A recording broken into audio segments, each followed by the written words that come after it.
Hi, I'm Pastor Katie, and I want to welcome you to the Garden of Grace devotion. Today I want to talk about fear.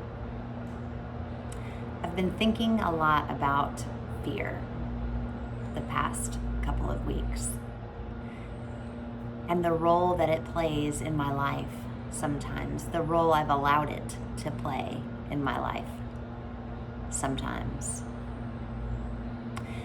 Last week, I offered a sermon on a passage from the Gospel of Luke where Jesus is telling the disciples about a lot of scary things that will happen in the world.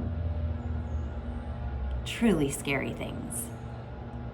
And in the midst of it all, Jesus tells them, do not be terrified. Do not be terrified.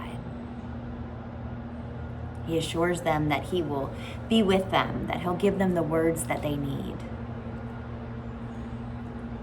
He reminds them that through their endurance, they will gain their souls. That God's presence is eternal and things of this world are temporary.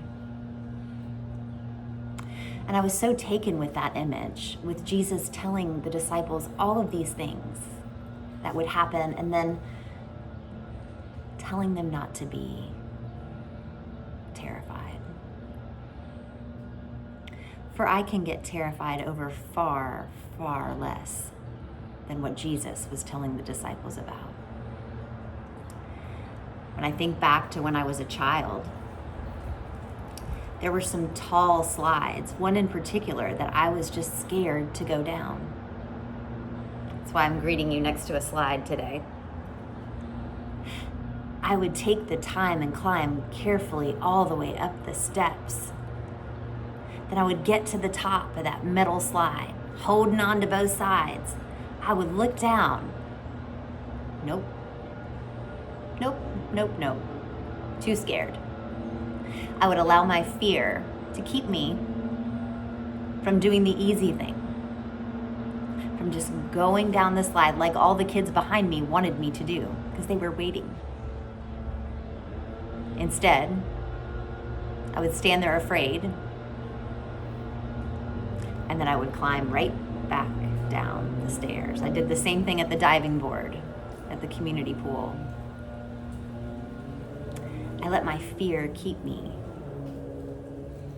from going down the slide. Probably my biggest fear when I was a child, however, had to do with the pool. For I was fairly sure that somehow a shark would come up from the deep end of the pool, out of that little drain, and get me. I was sure of it. It could happen. I did not swim in the deep end. I worried for people that did.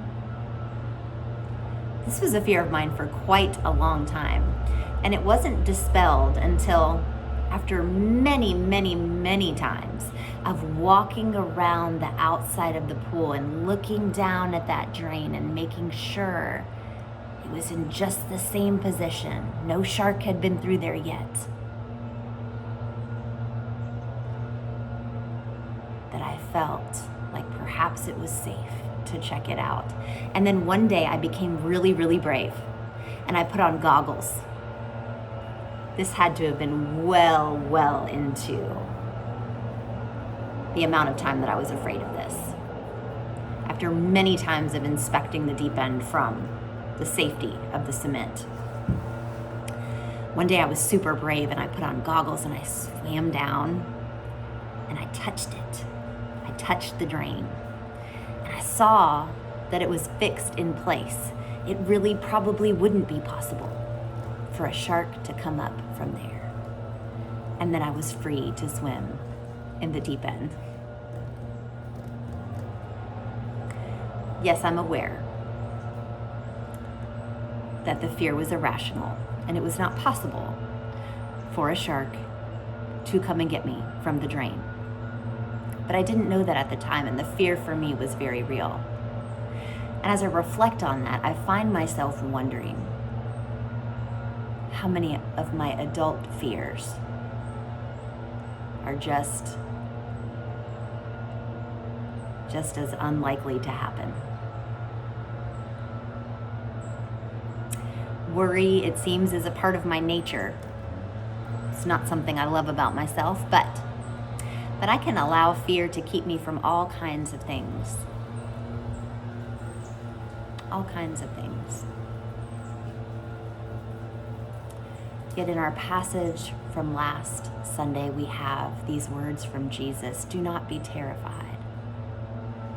And then this morning I had to laugh as I was thinking about this theme, and I opened my Bible app for the verse of the day, and it read from 2 Timothy 1:7, "For God has not given us a spirit of fear, but one of power, love, and sound judgment." How about that? For God has not given us a spirit of fear, but one of power, love, and sound judgment.